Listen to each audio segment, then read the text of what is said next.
La Ley de Seguridad Ciudadana posee muchísimos aspectos de dudosa constitucionalidad, pero me voy a circunscribir a desarrollar la modificación que realiza a la figura de la legítima defensa, donde inicialmente extiende la presunción que se limitaba al rechazo el extraño que penetraba mediante violencia y permanecía arbitrariamente en habitación o dependencias inmediatas, al rechazo del extraño que penetra en vehículo ocupado. Segundo, establece esta ley que la fuerza letal se puede ejercer y desplegar de manera excepcional para repeler las agresiones injustas contra el derecho propio ajeno. Y finalmente, adiciona un parágrafo donde establece que en los casos de lo que ha denominado legítima defensa privilegiada, para valorar esa acción defensiva se debe aplicar un estándar de proporcionalidad en el elemento de la racionalidad de la conducta. Lo problemático inicialmente es que se pretenda extender la presunción de la defensa legítima al rechazo del extraño que penetra en vehículo ocupado, porque ha sido clara la Corte Constitucional en establecer los requisitos para que una presunción legal resulte constitucional. En primer lugar, es necesario que la misma aparezca como razonable, es decir, que responda a las leyes de la lógica de la experiencia, pero además y sobre todo que persiga un fin constitucionalmente valioso y que sea útil, necesaria y estrictamente proporcionada para alcanzar ese fin. Sin embargo, en el proyecto de la Ley de Seguridad Ciudadana no hay una justificación de por qué el patrimonio económico es un bien particularmente valioso y sobre todo por qué merece tutelarse de una manera superior a los demás bienes jurídicos al punto de establecer esta presunción. Respecto al uso de la fuerza letal, ha sido clara la jurisprudencia nacional y la doctrina que frente a esas agresiones de mayor gravedad, el ciudadano sí está facultado para ejercer la fuerza letal, en esos casos extremos y siempre que obedezca los criterios de necesidad de la defensa y proporcionalidad de los medios usados, que van a ser entendidos como los criterios objetivos. Sin embargo, la interpretación que se deriva de ese proyecto de ley es que la racionalidad de la conducta es entendida como una reacción racional que tiene ese sujeto frente a la agresión injusta respecto a sus bienes jurídicos o a los bienes jurídicos de las demás personas, y que justifica que responda de manera desproporcionada, porque señala literalmente el proyecto de ley que en esas reacciones racionales y humanas el sujeto se defiende con los recursos que dispone, incluso utilizando la fuerza letal. Eso afecta sin duda a prohibiciones de orden constitucional, como la prohibición de la pena de muerte y de los tratos crueles, inhumanos y degradantes, y podría leerse como una autorización para justiciar y aniquilar a los sujetos infractores, sin que haya lugar a una valoración de los excesos en los que pudo incurrir quien ejerce la acción defensiva, sobre todo porque en esos casos, y de acuerdo a lo expuesto en el proyecto de ley, el juez debe reconocer de manera automática la eximente de responsabilidad penal de legítima defensa sin que esa reacción racional, como la denomina el proyecto de ley,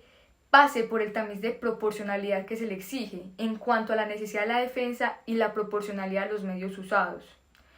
Lo racional y proporcional de la acción defensiva debe interpretarse desde factores objetivos y no subjetivos, porque los subjetivos, como las circunstancias emocionales en las que se puede encontrar la persona que se defiende ante las conductas delictivas o agresiones injustas, pueden ser y de hecho han sido consideradas y valoradas por la jurisprudencia en numerosas ocasiones como causales de exculpación en el caso del miedo insuperable o como causales para atenuar la pena en los casos de ira e intenso dolor.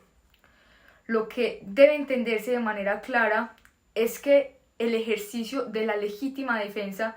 implica lesión de bienes jurídicos del sujeto infractor, que en ocasiones son bienes tan importantes como la vida o la dignidad humana, y de esta manera afirmar que la acción defensiva de quien actúa de manera desproporcionada constituye un injusto es un símbolo que manifiesta que el monopolio de la fuerza reside en el Estado y no en los particulares, incluso en esas circunstancias en que factores subjetivos como las causales emocionales en las que puede estar inmerso el sujeto que se defiende excluyen la responsabilidad penal o atenúan la pena. Es cierto que frente a una agresión injusta contra el bien jurídico del patrimonio económico se puede desplegar una defensa que lesione bienes jurídicos del sujeto infractor, porque nadie está obligado a soportar una agresión contra sus bienes jurídicos o los de las demás personas cuando el Estado, a través de sus instituciones, no está para tutelarlos, y ese es uno de los fundamentos de la legítima defensa. Y bajo ese entendimiento es que jurisprudencialmente se ha reconocido la eximente de responsabilidad de quien se defiende el extraño que penetra en vehículo ocupado. Sin embargo, lo que resulta incompatible con lo que está constitucionalmente declarado es que se entienda que frente a esas agresiones injustas se deba presumir la legítima defensa, sobre todo si esa presunción implica ausencia de control por parte del juez acerca de esos requisitos objetivos de racionalidad, es decir, de necesidad de la defensa y proporcionalidad de los medios usados, y que además implica que la evaluación de ese juicio sea realizada a partir de criterios subjetivos como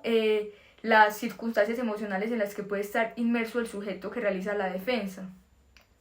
Para concluir, es importante aclarar que los efectos político-criminales que se pueden desencadenar de valorar la acción defensiva como lo propone este proyecto de ley se traducen en una concesión para ejercer la justicia privada sobre los sujetos que se presumen infractores, pudiendo incluso atentar contra su derecho fundamental a la dignidad humana y a la vida, sin que esas acciones